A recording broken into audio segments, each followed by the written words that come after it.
நண்பர்களே வணக்கம். இன்று நமது ஜோதிட பகுதியிலே வாஸ்து பற்றி தெரிஞ்சுக்க வாங்க. இந்த வாஸ்து பற்றி தெரிஞ்சுக்கலாம் வாங்கன்னு சொல்லக்கூடிய நேரத்தில் ஒரு மனிதனுக்கு உண்ண உணவும் இருக்க இடமும் கொடுத்த உடையும் ரொம்ப முக்கியங்க. இந்த அடிப்படையில் வீடு மிக மிக முக்கியத்துவம் வாய்ந்ததாக கருதப்படுது. ஒரு வீட்டை கட்டும்போது ஜோதிடர்களை அணுகி வீடு கட்டுவதற்குண்டான கால நேரம் எப்படி இருக்குங்கிறத முதல்ல பார்க்கணுங்க. அதற்கு அடுத்தபடியாக போல் வீடு கட்டக்கூடிய அந்த காலத்துல வீட்டு வேலைகள் செய்யக்கூடிய அந்த நேரத்துல செவ்வாய் நீச்சம் பெறாமலும் குரு நீச்சம் பெறாமலும் வக்கரகதியில் இல்லாத நேரமும் பார்த்து நீங்க மனை கொள்வது சிறப்புங்க. முடிந்த அளவுக்கு வாசு நாட்கள்ல நீங்க செய்யறது சிறப்பு. மற்ற நாட்கள்ல நீங்க செய்ய நினைத்தால் கண்டிப்பாக முறையான ஜோதிடரை அணுகி அவர்களுடைய ஆலோசனை பெற்று செய்வது சிறப்பு. ஒரு இடத்தை நீங்க தேர்வு செய்ய விரும்பினால், உதாரணத்துக்கு நம்ம கிராமப்புறங்கள்லாம் பார்த்தீங்கன்னா வீடு கட்டணும் அப்படின்னு நினைக்கும் போது நிலத்திலேயே போன்ற நிலத்திலேயே வீடு கட்டி போயிருந்தது. அந்த மாதிரி கட்டும்போது அவருக்கு 1 ஏக்கர் 2 ஏக்கர்னு அல்லது 3 ஏக்கர் அந்த மாதிரி நிலம் இருக்குங்க.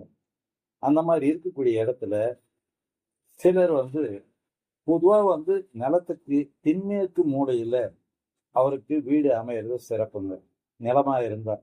ஆனா நம்ம என்ன பண்றோம், வசதி வாய்ப்புகளை பார்க்குறோம். அந்த வசதி வாய்ப்புகளை பார்க்கும்போது ரோட்டு ஓரமே செய்துக்கலாம் அப்படின்னு சொல்லிட்டு ஒரு நிலை எடுத்தோம். அது தவறு இல்லை. ஆனா உரிய ஜோதிடருடைய ஆலோசனைப்படி அந்த வீட்டை அமைக்கணும். பொதுவா ஒரு வீடு அமையணும்னு சொன்னா நிலத்துல அமைந்தாலும் அல்லது மனையில அமைந்தாலும் தெற்கு தாழ்வு இல்லாமலும் மேற்கு பள்ளம் இல்லாமலும் தெற்கு பள்ளம் இல்லாமலும் இருக்கக்கூடிய மனையை தேர்ந்தெடுக்கணும்.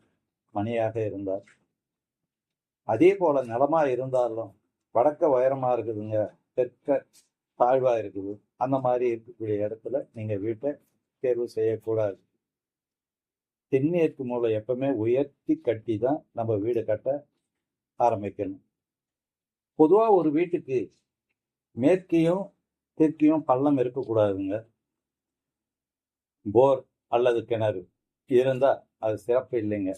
அந்த போரோ அல்லது கிணறோ வடக்கு அல்லது கிழக்கு அமையிறது சிறப்புங்க.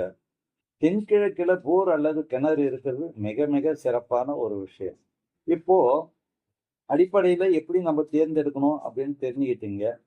அடுத்தபடியா வீடு கட்டக்கூடிய காலத்துல, அந்த காலத்துல எல்லாம் சுத்துக்கட்டு வீடுன்னு கேள்விப்பட்டிருப்பீங்க. அந்த மாதிரி பெரிய அளவுல கட்டுவோம். ஆனா இன்னைக்கு கிடைக்கக்கூடிய இடத்த வச்சு நம்ம வீடு கட்டுவோங்க. இருந்தாலும் முறையான வாஸ்துப்படி உள்ள மனையை பார்த்து நம்ம வாங்கி செய்யறது சிறப்புங்க. பாம்பு மனை, ஈசான்யம் குறுகிய மனை, அக்னி வளர்ந்த மனை, இதெல்லாம் ஆகாதுங்க. உரிய ஜோதிடர்களை கொண்டு இடத்தை தேர்வு செய்து வாழ்வாங்கு வாழ வாழ்த்துகிறேன். நன்றி, வணக்கம்.